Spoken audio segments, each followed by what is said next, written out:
সকাল থেকে নাস্তাখানে যে টাকা আছে গ্যাস নিলে দুপুরে ভাত পর্যন্ত খাওয়াবে না। আমরা যে কত বড় অভাবে আছি এক আল্লাহ ছাড়া আর কারোরও বুঝাইতে পারবো না।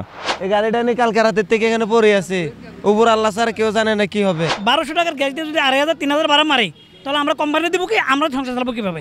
আমরা সবাই এটার একটা সমাধান চাই, হয় আমাদেরকে গ্যাস দিবে, না হয় একবার টোটাল বন্ধ করে দেবে। প্রিয় দর্শক, স্বাগত জানাচ্ছি চিটাগং লাইভের নিয়মিত আয়োজন সরাসরি জনতা অনুষ্ঠানে। চলছে গ্যাসের তীব্র সংকট আর সাধারণ জনগণের যেন ভোগান্তির শেষ নেই। এই মুহূর্তে সাধারণ জনগণ কি ভাবছেন চলুন শুনে আসি তাদের মতামত। কালকেও গ্যাস নিতে পারে নাই, লাইনে গ্যাস নাই বলে কোম্পানিটা গ্যাস দেয় নাই। আজকে শুনলাম যে সিআরবিতে গ্যাস দিতেছে, শুনে আমরা সিরিয়াল দিছি 7 রাস্তার মোড় থেকে।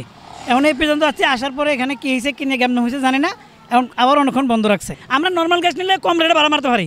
যদি আমরা এলপি গ্যাস নিতে হয়, এক ট্যাঙ্কে গ্যাস নিলে ধরেন 1200 টাকা আসে, এতে আমরা 2500 3000 টাকা ভাড়া মারতে পারি।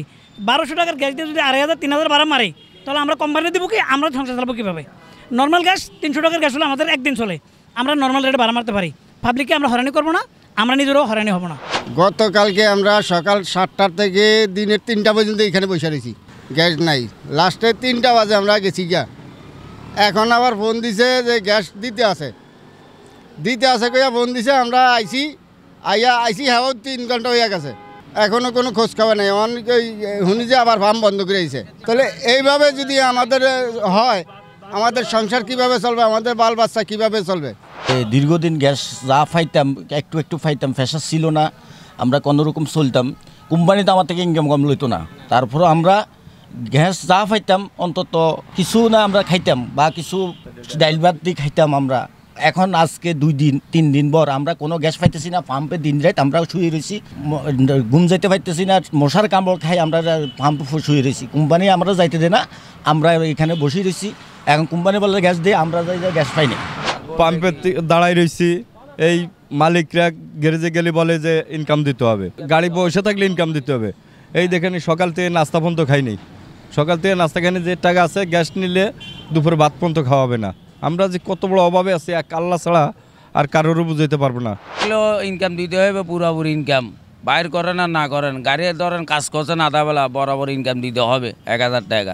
এই অত্যাচারের ভিতরে আমাদেরকে যদি বলে দিত যে গ্যাস পাম্প খোলা হবে বা দিব না, একটা বললে তো হয়তো বা বন্ধ থাকবে, ওরকম বললে আমরা রাস্তাঘাটে কষ্ট করতাম না। আমরা আজকে 3 দিন ধরে রাতে অর্গমা, দিনে অর্গমা, ভাত কোথায়, পানি কোথায়। গ্যাস বন্ধ করে দেখ, আমরা গাড়ি বন্ধ রাখি, আমরা ঘরে বসে থাকি অথবা না খাইয়া পড়ে থাকি।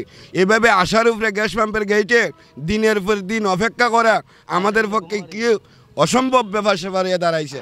আমাদের গ্যাসের নিয়ে অনেক সমস্যা চলতেছে, আমাদের দিনকে দিন রাতকে রাত এই পাম্পে বসে রয়েছে, সিরিয়াল দিয়ে গ্যাস পাচ্ছি না, আমাদের চলা কষ্ট, কোম্পানিরও ইনকাম চাচ্ছে না, আমরা কি করব? কালকে রাতে 4টা বাজে সিরিয়াল দিছি, ঠিক আছে, এই পর্যন্ত পাম্পে যাইতে মনে আরও আজকে সারাদিনও হতে পারবো না। তো গ্যাস যদি না দেয় হয়তো একবার টোটাল বন্ধ করে দেখ, আমরা এই কষ্ট করবো না, আমরা ঘরে থাকবো, এটাই ভালো। খুলছি বিদে আমরা আসছি, এখন গ্যাস পাইতেছি না, এটার একটা সমাধান চাই।